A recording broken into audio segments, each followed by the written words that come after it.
Heart with wings, my heart sings, coming through, coming true, now, now, now. There's been a tremendous resurgence of interest in the divine feminine, that is to say, the part of ourselves that really is functioning from the essence, from soul essence, and bringing that part forward in a time where it's completely imbalanced in the masculine. We've all suffered due to the patriarchy, men and women. This constriction of the definition also holds men back tremendously.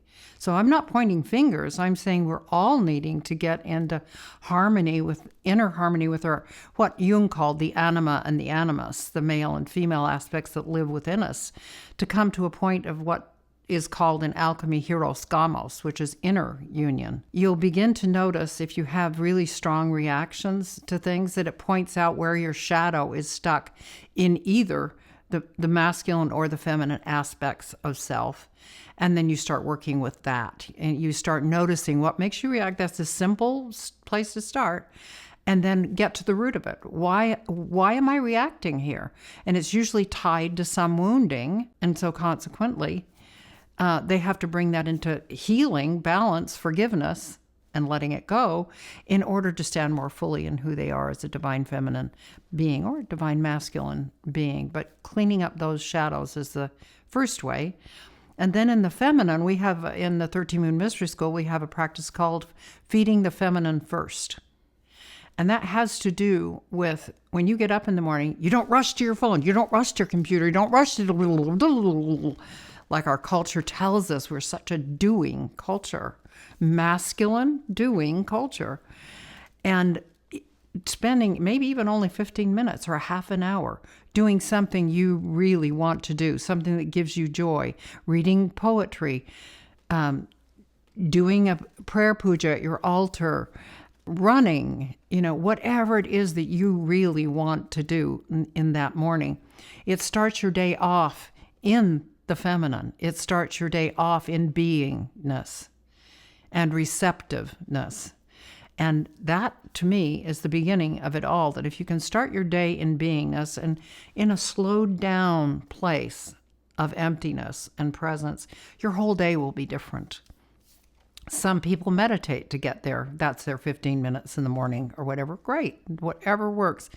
But the feminine form of meditation is very different than the masculine form that we've been trained to think is the only form of meditation, which is shutting your eyes, going within, turning off thoughts, getting out of thought. And the feminine says, oh no, it's the other way. What it is open-eyed meditation with life.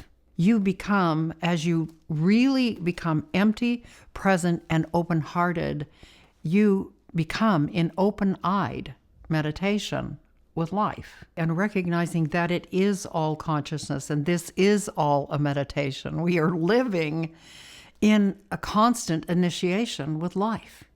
If we're empty, present, and open-hearted, if we're thinking things all the time and carrying on being hysterical about everything, no, we're not. We're not really living. The thing is, we're not really inhabiting our lives.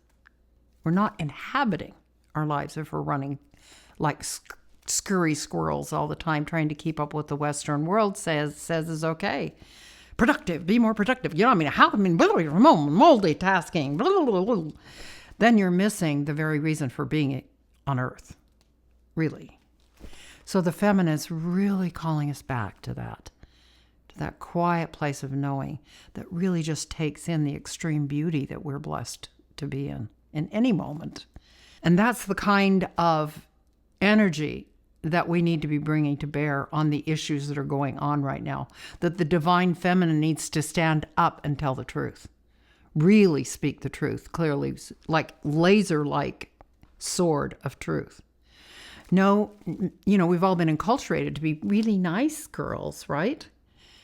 And that's got to be over with. We have to stand in the fullness of our power, which is love.